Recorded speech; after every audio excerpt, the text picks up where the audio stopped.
the old Bobby Lee appearances on Opie and Anthony are the most outrageous things in the world. Watch the episode with him and Bobo. That's a good one. He spits on Bobo's penis. Bobo's a retarded man. Oh. But let me tell you something, Bobby. It's too much. It is too much. It's like Bobby Lee went into that, and like O&A is like, we're this crazy show, and Bobby Lee's like, oh really? You're crazy, and like Bobby is like an actual loon. You're telling me he spit on a retarded man's penis during the show in the studio? He's pretty wild. Yeah, Bobby Lee was a madman on the O&A show. Your fans would love that. If you did that for your Patreon, they'd love that. Mm-hmm. I did that for free. We'll get Bobo on the line. Talk to him. Shit for free. Any retard pulls his dick out in front of me, I'm spitting on it. Oh, yeah. Isn't that right, Drifter? God. Absolutely correct. How's it going, everybody? What the fuck is this? Welcome. I couldn't resist the temptation to do something stupid. No, you really couldn't pick between scary and funny, could you? No, we tried to go for both. We even added the little sad tear over here, I think it is. Yeah, you fucking nailed it. You did. Josh, you okay there? Yeah. I was not expecting that. I wasn't expecting this either. Chiz told me that this was the clown episode and that you would all be dressed as clowns, and yet here I am. Did he say that? No, actually, my wife was doing a whole bunch of cosplay stuff and like experimental makeup, and I got this message like, "Hey, we need you for PKA really fast." And I'm like looking at the makeup, "We need you for PKA," and I thought, "Oh my God, this is the perfect opportunity for me to be my real self." So I decided to join, as most of you see me, as a professional clown. Thought it would lighten the mood a little bit. That's pretty brave of you to come out as scary. There's nothing more dangerous to come out as than a clown in the world. It's true. Because there's no empathy. You'll certainly not find clown empathy here. No. And this is a particularly frightening clown. No, come on. I thought I was kind of like friendly, maybe. You have like you've murdered someone tier. Yeah. Yeah, you just got out of the clink. Yeah. A lot of no. way more gums than I could ever be comfortable with. So it's real scary. The headset matching and being white is such a nice touch that it's I'm glad you. And then of course you lying in bed with your medical condition, which is always just a real, Oh yeah. Well, what's happening there? What is happening?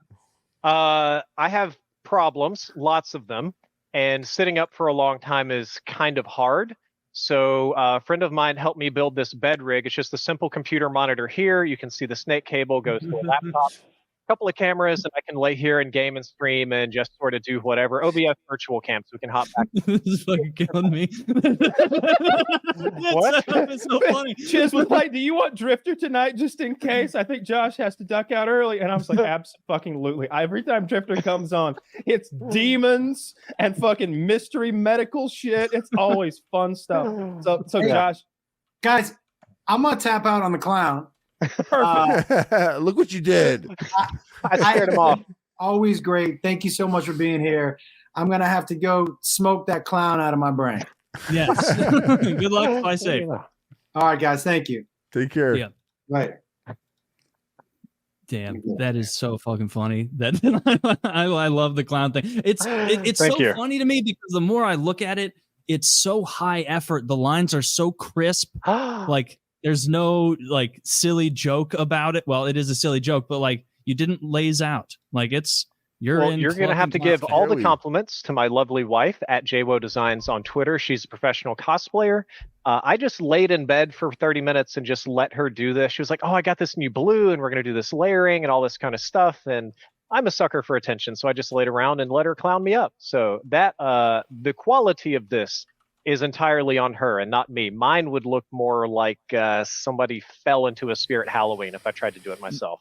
None of us could do it either, so you don't have to. No, you really take for granted like a nice fine line being done on someone's face. It's so hard to do. I did my clown makeup that time, and it did not look like that. That looks really good. I like the wig too. That's not like a. Oh, thank you. It doesn't look cheap to me. It's very cheap.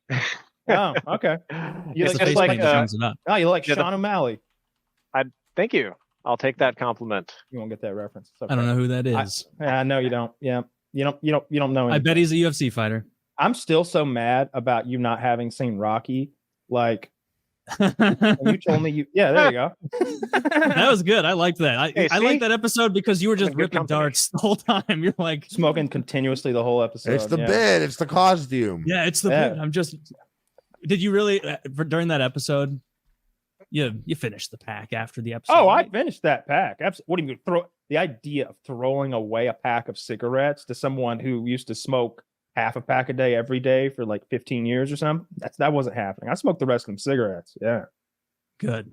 Yeah. Clowns do scare me. I'll be honest. I'm trying not to look at your part of the screen. It's a little upsetting. It's not that bad. It's not that bad. I agree. It's a happy clown. But yeah, at least it's happy. But the thing about clowns is that they're always happy until they're not. You know what I mean? Yeah. Like at first they're always quick, and then it's just pulling your intestines out with a spit, cranking it while they get slowly drawn out of you. Click. Sounds like that movie, The Terrifier, which I haven't seen but am familiar with. I haven't seen it. I have seen The Terrifier. I watched 5 minutes of The Terrifier and decided. Oh, you haven't seen The Terrifier? Terrifier and Terrifier 2.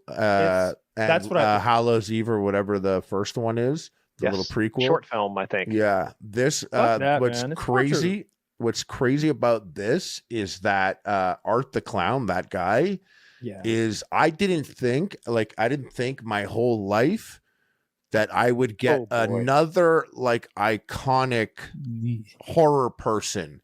Like, and when I say iconic, like obviously you have like the S tier OGs, Michael Myers, Freddy Krueger, Jason, but then like, Ghostface, and like, there's been some others that are like in the mid area, Hellraiser. Like for me, like, Leatherface.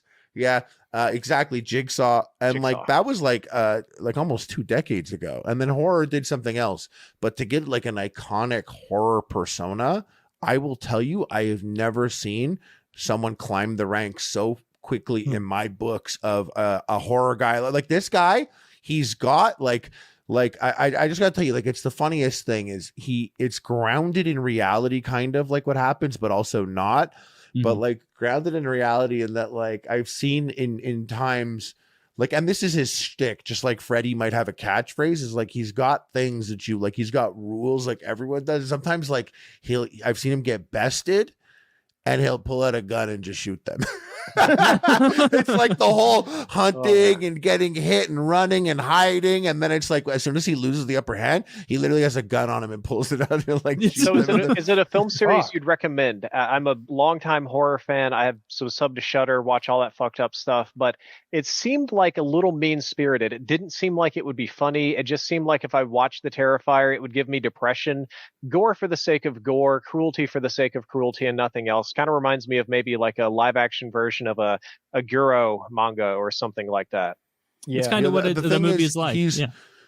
It's like, what I look at it is, it reminds me of those times, like those movies like 2004, like going to rent a movie at Blockbuster and you go home and you're like, I understand why this isn't the biggest thing, but like, damn, we got a little gem over here. So like, for me, what was like, is it mean for the sake of being? A lot of them are like questions that like I wouldn't be able to give an answer outside of my opinion, but I could tell you what attracted me to it was there are these moments where like the two girls are, it's very at the beginning, 2 girls are sitting with him at the pizza place, and he's just there, and you're getting the guy, but he's like under a bright light and like people are around, and he's like right there, like 5 feet away, and they don't realize how dangerous this guy is yet, and that movie hasn't shown us, but you just know because we're watching a horror movie, and the tension in that moment is just so well done that like things are happening and you're like, oh my god, don't do that. You're like look at this person, why are you touching him? Like there's just things there. They're like look at the clown. They're doing shit like that. Like one girl and her friend is like, don't. But like the tension in that scene, like for example, like set the tone for me moving forward, because the guy who plays Art the Clown just kills it. He just like Robert Englund as Freddy Krueger, like he's just creepy. This guy, and yeah, I didn't like how they do that trope that you're talking about. There is just about to ask about gore for the sake of gore. The girls like the people. There is a lot of way over the top, and he's like like it's Kyle, he's not like a clown that's like doing a fake like smile in public. They're like, look at this scary clown. Oh, or look at this silly clown. And it's like he has like blood actively on him. He has like dirty teeth. Like he's like dirty blood-stained teeth. Like he clearly just was eating and something. While her friend's like, Bob, he's like staring, like he's really just like for the girl. If you imagine her, like that's just like a creepy ass fucking guy in a scary costume, sitting over there, but he's like staring at her. But no one would fuck with that guy. And it's like, no, it literally feels like imagine if you saw like a chained up pit bull with foam on its mouth, and it's 8 inches away from you, and it's but he did something scary. I mean, realistically, would you fight a clown? You're in public, and let's say you run into me and I'm looking very angry. Would you say, yeah, you know what, I'm gonna fight a clown here in the 7-Eleven? That's gonna go well. They do. He covers his base. He covers his base a little bit. The girl that does it, she has her phone out and she's taking pictures, like content of it. So once you add that factor, I said this to you before, like things like over the last few years, I used to see dumb shit in movies and I'd be like, no one would ever fucking do that. Now I know humans enough to be like, oh, there are people that will absolutely do that. Yep. There are people that will do it. There are girls, guys that'll take their phone out and want to film next to them and do some dumb shit. And like I have seen people use an animal as an example. I've literally seen some woman holding a baby bear for a picture, and then the bear's just like face claw on her face. Yeah, exactly. And I was like, that's why'd you hold the fucking bear? Why'd you hold the bear? It is you could fuck a bear in Baldur's Gate 3, by the way. Yes, you can. And you could fuck someone as a bear.